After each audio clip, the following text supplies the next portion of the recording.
महानुभाव साधूंचे वस्त्र काळे, गुलाबी, निळे का? परब्रह्म परमेश्वर अवतार भगवान श्रीचक्रधर स्वामींनी महाराष्ट्रभर क्रीडा करत भ्रमण केले. त्यांचा हेतू या अभागी जीवाचा संसारसागरातून उद्धार करावा, जीवांना सन्मार्गास लावावे, माणुसकीची शिकवण द्यावी हा होता. पण एक निराळाच पंथ स्थापन करावा किंवा संन्यास धर्मासाठी कोणते एखादे विशिष्ट चिन्ह वापरून संन्यास धर्माची प्रौढी मिरवावी असा त्यांचा उद्देशच नव्हता. म्हणून त्यांनी आपल्या वस्त्राला भगवा, काळा, निळा यापैकी कोणताही रंग दिला नव्हता व आपल्या शिष्यांच्या वस्त्रालाही दिला नाही. स्वामींच्या सान्निध्यातील सर्व शिष्य परिवार गृहस्थी वेशातच होता असे लीळाचरित्रावरून भासते. पण स्वामींच्या सन्निधानात देखील एक विशिष्ट महात्म वेश होता असे एका लीळेवरून वाटते. जोगेश्वरी येथे देवाचे अवस्थान असताना आऊसा प्रथमच देवाच्या दर्शनाला येऊन अनुसरल्या तेव्हा ब्राह्मणी महात्मी केली असे एक वाक्य आहे. त्यावरून सन्निधानातही महात्मे वेश होताच, पण त्याला रंग नव्हता. श्रीचक्रधर स्वामींनी संन्यास तो काही भगव्याचा ऐसा आहे भगवे वस्त्र धारण करणे धवू देणे हा विकार मानला आहे म्हणून स्वामींना भगवे वस्त्र मान्य नव्हते आणि त्यांना भगव्या वस्त्रांना विरोध होता असे मात्र नाही. त्यांचा विरोध भगवे वस्त्र परिधान करून द्रव्य आणि स्त्रियांचा भोग लुटणाऱ्या संन्याशांशी होता. म्हणून त्यांनी धवू विकार हे वाक्य याच अर्थाने वापरले आहे. स्वामींच्या विद्यमान काळी अशा प्रकारचे ढोंगी संन्यासी होते.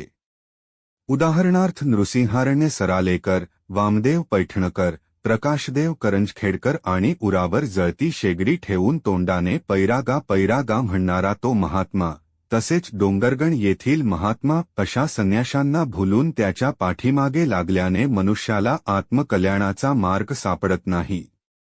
या उपदेशार्थी स्वामींनी तसे म्हटले आहे. स्वामींची वेशभूषा संन्यास धर्माची, पण ते पांढरेच वस्त्र वापरीत असत हे त्यांच्या पवित्र पावन लीळा चरित्रावरून समजते. स्वामींच्या उत्तरार्थे प्रयाणानंतर व श्री गोविंद प्रभू महाराजांनी पूरत्याग केल्यानंतर श्रीनागदेवाचार्य गंगातीरास आले. तेव्हाही श्रीनागदेवाचार्यादी शिष्य परिवाराचा वेश पांढऱ्या वस्त्राचाच होता, पण पुढे चालून एका घटनेवरून तो वर्ण बदलण्यात आला. एकदा आचार्यांचे शिष्य काळे कृष्णभट नित्यविधी आचरत अटन करत असताना एकांकी फिरस्तीवर गेले तेव्हा त्यांना एका गावीन ओळखून चोर म्हणून धरण्यात आले. कृष्णभटांचे मौन होते. ते काहीच बोलले नाहीत, आपली ओळखही दिली नाही. त्यामुळे गावातील लोकांना जास्तच संशय आला आणि त्या गावातील प्रमुख मंडळींनी त्यांना ताडण संपादले. तरीही ते काहीच बोलले नाहीत. त्या क्षमाशील पुरुषाने इतके धैर्य धारण केले. मग तेथे पुष्कळ लोक जमा झाले. त्यातील एकाने त्यांना ओळखले व म्हटले, आरे पापिये हो, हे चोर कै झाले, हे तवं वेधवंती नागदेव भटाचे शिष्य आहेत. यांना तुम्ही का मारत आहात? हे चोर नाहीत, यांना सोडा. यावरून त्या मारणाऱ्या मंडळींनी कृष्णभटांची क्षमा मागून त्यांना सोडून दिले. कृष्णभट तिथून निघाले, आचार्यांजवळ आले. ही हकीकत आचार्यांना सांगितली. तेव्हा आचार्य म्हणाले, इतका मार देईपर्यंत तुम्ही मौन का धारण केले? तुझ्यामुळे त्या बिचाऱ्यांना गैरसमजामुळे मोठे पाप लागले. कृष्णभटाला मारल्याबद्दल आचार्यांना वाईट वाटले. ते हळहळले, तळमळले. हे सर्व या पांढऱ्या वेशामुळे घडले. असाच त्रास इतर भिक्षूंनाही होईल म्हणून आचार्यांनी आपल्या शिष्यांसाठी क्षाय वस्त्रे नियुक्त करावीत असा विचार केला. मग आचार्यांनी आपल्या शिष्य परिवारास संन्यास मार्गाचा क्षाय वेश परिधान कराव्यास लावला. क्षाय वेश गेरूच्या रंगासारखा रंग लावलेला, पूर्ण भगवा नाही तर पूर्ण गुलाबीही नाही, आणि त्याबरोबर स्वतःही क्षाय वस्त्र परिधान केले. गेरूचा रंग सविकार दिसत नाही. पुढे 14व्या शतकात श्रीनागराजबास कपाटे यांच्या काळात पंथीय वेश राखाडी रंगाचा झाला. तो कसा ते पुढील प्रमाणे श्रीनागराजबास कपाटे थोर आचार्य होऊन गेले. त्यांच्या उत्तरकाळात त्यांचे वास्तव्य वासनिक मुधोपंताच्या विनंतीवरून अहमदनगर येथे होते. वासनिक मुधोपंत दररोज त्यांच्याजवळ शास्त्राध्ययन करायचे आणि संसारही चालवाव्याचा असे थोर कीर्तिमंत व उदारशील होते. या यजमानाच्या घरी कपाटेबास असताना एक संकट त्यांच्यावर आले. नगर येथील एका ब्राह्मणाने कपाटे महानुभावांच्या नामवे संन्यास घेतला होता. परंतु त्याची द्रव्याभिलाषान पुरल्याने त्याने संन्यास वेश टाकून गृहस्थाश्रम स्वीकार केला. पुढे तो कपटी ब्राह्मण आपला उदरनिर्वाह चालविण्यासाठी काही द्रव्य कपाटे व्यासांना मागू लागला. पण त्यांनी त्यास दिले नाही, त्यामुळे त्याला राग आला. रागास्तव त्यांचा सूड उगवावा म्हणून त्या द्वेष्ट्या ब्राह्मणाने बादशहाजवळ सांगितले की मुधोपंतांचे गुरु एकांतात बसून मंत्रसिद्धी करतात, त्या मंत्राच्या बळेकरून तुमचे राज्य मुधोपंताला द्यावे, असा त्यांचा विचार आहे. हे ऐकून बादशहा स्वतः त्याच्याबरोबर सत्यासत्याची परीक्षा करण्याकरता मुधोपंतांच्या घराकडे गेला. तेव्हा त्याला मुधोपंत व त्यांचे गुरु एकांतात प्रसाद सेवा करत बसलेले आढळले. यावरून गैरसमज वाढून राजाची खात्री झाली की हे खरोखरच माझे राज्य बळकावण्यासाठी एकांतात बसून मंत्रसिद्धी करीत आहे. वस्तुत जसे दिसते तसे नसते. या गुरुशिष्याची एकांतात बसून शास्त्रीय चर्चा, प्रसाद सेवा चालत असे. परंतु राजास या धर्मपतीत ब्राह्मणाने मत्सरापोटी खोटे सांगितले, ते राजास खरे वाटले. मग राजाने आपल्या सेवकास सांगितले की मुधोपंतांच्या गुरुला धरून आणावे. त्याप्रमाणे सेवकांनी श्रीकपाटेव्यासांना अटक करून राजाकडे नेले व त्यांना तापलेल्या लोखंडाचा डाग देण्याची शिक्षा सुनावली. नंतर मठात एकच हाहाकार झाला. तेथे जवळच भिंगार या गावी कुमर आमनायाचे गोपाळव्यास भिंगारकर राहत होते. त्यांना ती वार्ता कळली व ते तत्काळ ते राजदरबारात गेले.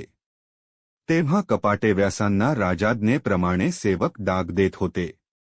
ते पाहून भिंगारकर महंत कपाटेव्यासांच्या अंगावर पडले आणि बादशहाला म्हणाले, यांना गर्म लोखंडाचा डाग देऊ नका.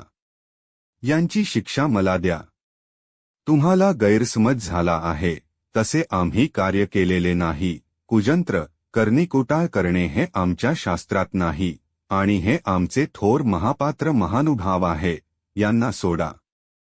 आपले म्हणणे पटवून देण्यासाठी भिंगारकरांनी श्रीमद्भागवत व गीताग्रंथ बादशहाला वाचून दाखविले. शिवाय श्रीचक्रधर स्वामींचे लीळाचरित्र, सूत्रपाठही वाचून दाखविला. आपला पंथीय सिद्धांत त्याला समजावून सांगितला. यावरून या महानुभावांनी कुजांत्र केलेच नाही, अशी बादशहाची खात्री पटली. मग राजाने श्रीकपाटेव्यासांना शिक्षा करण्याचे बंद केले व मठात जाण्याची परवानगी दिली.